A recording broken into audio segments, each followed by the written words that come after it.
उसके बाद टैक्सी मुड़ी और आंख से ओझल हो गई। उन्होंने धीरे धीरे अपने आप से पूछा, सविता तू कैसी है? सामने से जवाब नहीं आया। सेल्फ लव कोई सेल्फिश चीज नहीं है। जब आप अपना ख्याल रखोगी तब आप औरों से ज्यादा अच्छा ख्याल रख सकोगी। आज मैं आपके साथ एक कहानी शेयर करना चाहती हूँ। ये कहानी किसी एक घर की नहीं है, ये कहानी हर घर की है जहाँ एक माँ रहती है, जहाँ एक माँ ने अपनी पूरी जिंदगी अपने बच्चों के लिए जी है, और जब वो बच्चे बड़े होकर चिड़िया का घोंसला छोड़कर चले जाते हैं तो वही माँ अकेली रह जाती है। लेकिन ये कहानी उस अकेले रहने वाली माँ की भी नहीं है। ये कहानी है खुद को दोबारा से पाने की। ये कहानी है एक नए सफर की। ये कहानी है सविता की। सविता एक आम सा नाम, एक खास सी इंसान। उनकी सुबह शुरू होती है घर के सबसे पहले उठने से। चाय बनती है, नाश्ता बनता है, टिफिन बनता है, सब कुछ बिना अलार्म के, बिना किसी के बोले। उनका एक बेटा अर्जुन और एक बेटी अनन्या है। उनका बेटा अर्जुन होशियार है, मेहनत करने वाला बच्चा है, माँ के दिल का टुकड़ा है। और बेटी अनन्या प्यारी है, थोड़ी जिद्दी है, लेकिन घर की रौनक है। सविता की पूरी दुनिया इन दोनों के इर्द गिर्द घूमती थी। उन्हें याद नहीं था कि आखिरी बार उन्होंने अपने लिए चाय कब बनाई, कब खुद के साथ बैठी चैन से बिना किसी की चिंता किए। जब अर्जुन को बुखार भी आता तो रात भर जगती थी सविता। जब अनन्या की कोई स्कूल का प्रोजेक्ट होता तो उसे इसी नींद को साइड में रखते हुए उस प्रोजेक्ट को पूरा करने में लग जाती। घर गृहस्थी के साथ साथ बच्चों की देखभाल और बहुत सा काम। पड़ोस वाली आंटी कई बार कहा भी करती थी, सविता जी आप थक जाती नहीं हो क्या? और सविता बड़े गर्व से कहती, नहीं जी, ये तो मेरी खुशी का कारण है। ये दोनों बच्चे ही तो हैं जिनकी वजह से और जिनकी बदौलत मैं इतनी खुशनुमा जिंदगी जीती हूँ। और सच में ये उनकी खुशी थी, बच्चों में उनकी खुशी थी, बच्चों की हंसी में उनकी जिंदगी थी। उन्होंने कभी सोचा ही नहीं था कि एक दिन वो दिन भी आएगा जब घर में सिर्फ उनकी आवाज होगी और कोई सुनने वाला नहीं होगा। अर्जुन को एक प्रेस्टिजियस इंजीनियरिंग कॉलेज में एडमिशन मिला। पूरे दिन घर में बहुत खुशी का माहौल था। जगह जगह से बधाइयाँ आ रही थीं, फोन पर बधाइयाँ आ रही थी, और सविता जी का भी दिल गर्व से प्रफुल्लित हो रहा था। सबसे ज्यादा खुशी अगर कोई मना रहा था तो वो थी सविता जी खुद। बहुत बहुत खुश और ऊपर वाले का बारंबार शुक्रिया अदा कर रही। उन्होंने खुद अपने हाथों से अर्जुन का सम्मान पैक किया। एक एक चीज बड़े प्यार से, बड़े ध्यान से। दवा की डब्बे, एक्स्ट्रा स्वेटर्स, सर्दी कहीं बढ़ जाए तो बच्चा बीमार ना हो, अचार का डब्बा, हॉस्टल में काम आएगा, गोंद के लड्डू, ये सभी उसके काम आएंगे। और जब वो टैक्सी लेकर एयरपोर्ट के लिए निकला तो सविता जी दरवाजे पर खड़ी थी। हाथ हिलाया, मुस्कुराया, उसके बाद टैक्सी मुड़ी और आंख से ओझल हो गई। फिर अंदर आई।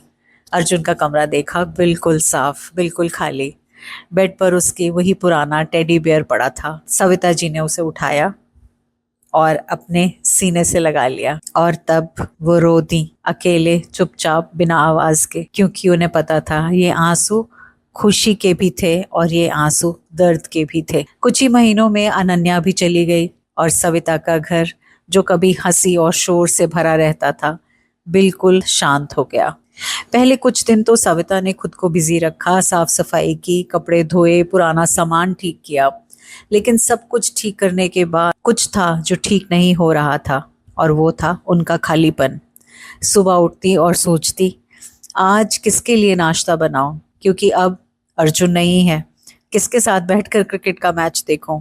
और अनन्या के साथ वो सास बहू वाले सीरियल्स। फोन उठाए, अर्जुन को कॉल करें, और अर्जुन बोलता, हाँ माँ सब ठीक है, बिजी हूँ, बाद में बात करता हूँ। अनन्या का मैसेज आता, माँ मीटिंग में हूँ। दिन ढलता, रात आती, सुबह होती, वही रूटीन, वही खालीपन। एक दिन उनकी पुरानी सहेली कमला उनसे मिलने आई।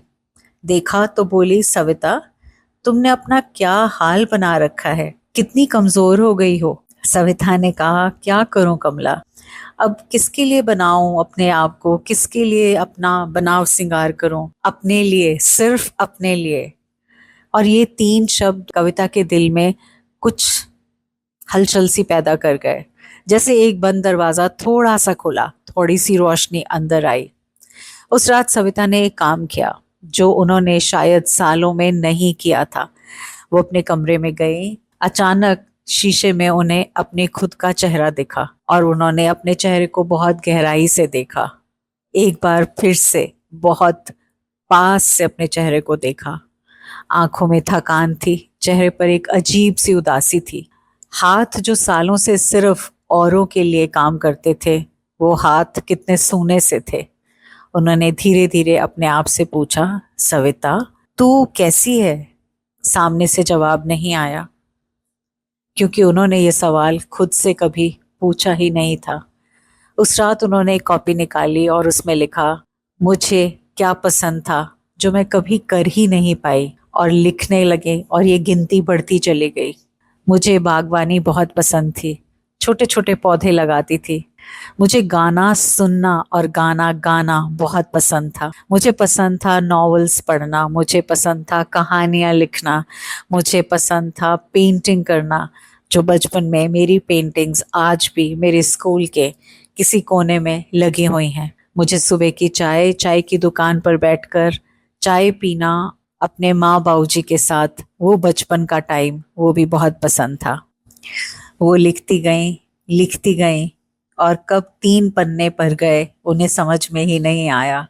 और उसी के साथ उनकी आंखों में वो आंसू भी झरझर बरसे कि खुद को मैं कहाँ खो आई, खुद को मैं कहाँ पीछे छोड़ आई, खुद को मैं कहाँ भूल आई। अगले दिन सविता जी सुबह उठी, चाय बनाई, 1 कप सिर्फ अपने लिए, बालकनी में बैठी और आराम से बैठी, आसमान को निहारा। चिड़ियों की चहचहाट सुनाई दी। चाय पर धीरे धीरे बिना किसी की चिंता किए उन्होंने महसूस किया, अरे आज चाय कितनी अच्छी बनी है। ऐसी चाय हमेशा क्यों नहीं बनती? क्योंकि पहली बार ये चाय उन्होंने सिर्फ अपने लिए बनाई थी। पहले हफ्ते में सविता जी ने पूरी छत पर एक छोटा सा गार्डन बनाना शुरू किया। 2 गमले, फिर 4 गमले, फिर 8 गमले, तुलसी, पुदीना, गेहूं के ज्वारे, एक छोटा सा गुलाब का पौधा। उन्हें देखती, सहलाती, पानी देती और बोलती, ये पूछते नहीं, ये कंप्लेन नहीं करते, ये बस बढ़ते हैं, और जब हम इनका ख्याल रखते हैं तो ये और बढ़ते हैं। और फिर खुद से बोली, ये तो बिल्कुल मेरी तरह है, मैं भी बढ़ूंगी, मैं भी अपना ख्याल रखूंगी। दूसरे हफ्ते में उन्होंने अपने पड़ोस की मीनाक्षी जी से बात की और मीनाक्षी जी ने कहा, आप जानती हैं हमारे पार्क में एक लेडीज का योगा ग्रुप है, सुबह 6 बजे हम पार्क चलते हैं, तुम चलोगी हमारे साथ? सविता जी ने मना कर दिया, लोग क्या कहेंगे, इतनी बड़ी उम्र में अब योग, और मुझे आता भी नहीं है। मीनाक्षी जी ने कहा, क्यों, हम सब भी तो कहीं ना कहीं से शुरुआत हुई ना, तो तुम भी करो। तो पहले दिन बहुत हिम्मत करके वो गईं, लेकिन बहुत थक गईं। दूसरे दिन पूरा सेशन किया और तीसरे दिन वो सबसे पहले पहुंच गईं। तीसरे हफ्ते सविता जी ने अपनी पुरानी अलमारी खोली, एक पुरानी डायरी मिली, उनकी क्लास 10th की डायरी, जब वो कविताएं लिखा करती थी, और वो घंटों बैठकर उसे पढ़ती रही, कब सुबह से शाम हो गई और वो अपनी पुरानी स्कूल की यादों में खो गई। शाम को ऐसा लगा अंदर से कुछ जगा। उस दिन से उन्होंने फिर लिखना शुरू किया, रोजाना अपने जज्बात, अपनी खुशियाँ, अपनी छोटी छोटी जीत, अपने छोटे छोटे काम, वो सब पौधों को सहलाने से लेकर, पौधों से बात करने से लेकर, जर्नलिंग उनका सबसे अच्छा दोस्त बन गया। और उन्हें याद ही नहीं कि कब उनकी दोस्ती वापस से जर्नलिंग से हो गई। एक संडे अर्जुन का वीडियो कॉल आता है, माँ क्या कर रही थी? सविता ने कहा, बेटा अपना गार्डन देख रही हूँ, आज पहला गुलाब का फूल खिला है। अर्जुन थोड़ा रुका, गार्डन? कौन सा गार्डन माँ? अरे वो मैंने छत पर बनाया है, अभी फोटो खींचकर भेजती हूँ। अर्जुन मुस्कुराया और बोला, और क्या चल रहा है माँ? योगा का ग्रुप ज्वाइन किया है मीनाक्षी आंटी के साथ। अरे माँ, इतनी तेज हो गई हैं आप? माँ, you sound happy.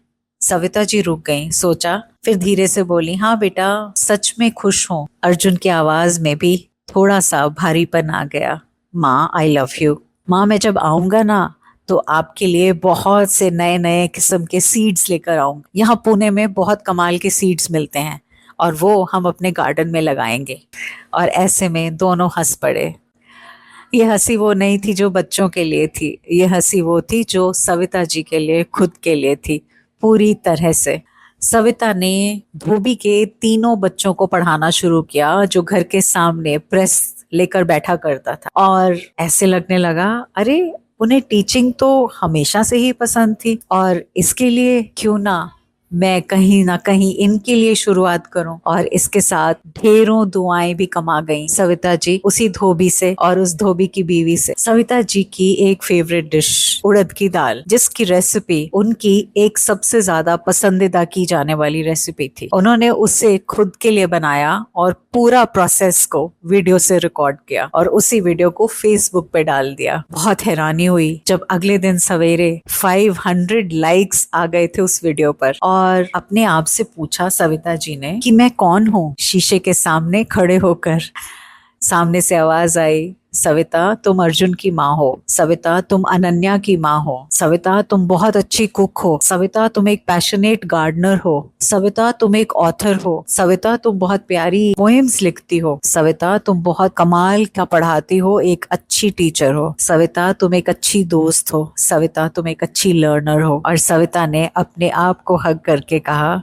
Savita I love you. और शायद ये उन्होंने अपने आप से पहली बार कहा था। दोस्तों, सविता जी की ये कहानी तो आज भी चल रही है। वो अब भी रोजाना अर्जुन और अनन्या को मिस करती हैं। वो अभी उनके लिए दुआ करती हैं और उनका इंतजार भी करती हैं, लेकिन वो वेट इस चीज का नहीं करती कि वो आएंगे तो ही उनकी जिंदगी शुरू होगी। सविता जी ने जो सीखा उसे आज आप सबके साथ शेयर करना चाहती हूँ। पहली सीख, अपने बच्चों को जाने दीजिए। उनसे प्यार का सबसे बड़ा सबूत है, चिड़िया बच्चों को उड़ना सिखाती है, रोक कर नहीं रखती। दूसरी सीख, खालीपन एक एंड नहीं है, ये एक नई शुरुआत की स्पेस है। जब सब कुछ हटा दिया जाता है ना, तभी पता चलता है कि तुम एक्चुअली में हो क्या। तीसरी सीख, सेल्फ लव कोई सेल्फिश चीज नहीं है। जब आप अपना ख्याल रखोगी तब आप औरों से ज्यादा अच्छा ख्याल रख सकोगी। चौथी सीख, अपने आप से सवाल पूछो, मुझे क्या पसंद है, मैं कौन हूँ, सिर्फ रिश्तों के अलावा मैं कौन हूँ। ये सवाल आपकी जिंदगी बदल सकता है। पांचवी सीख, छोटी छोटी खुशियां, भले ही वो एक कप खुद के लिए बनाई हुई चाय हो, एक खिला हुआ फूल हो, एक नया दोस्त हो, यही जिंदगी है। बाकी खुशियों का इंतजार और बड़ी बड़ी खुशियों का इंतजार मत करो। छोटी खुशियां ही जीवन में बड़ी जिंदगी बनाती हैं। छठी सीख, अपनी कहानी लिखना बंद मत करो।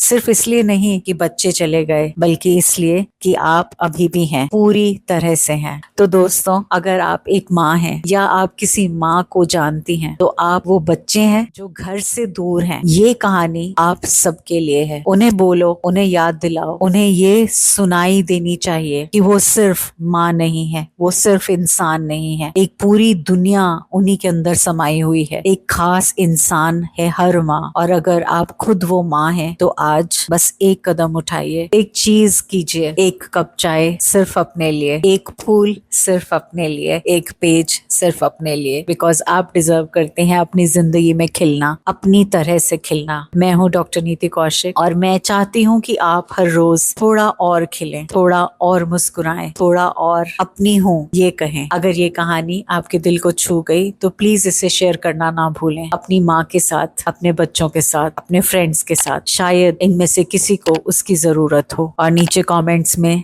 लिखिए अपनी मदर का नाम, उनके लिए एक प्यारी सी दुआ। मिलते हैं अगली कहानी में जल्द ही। All the very best.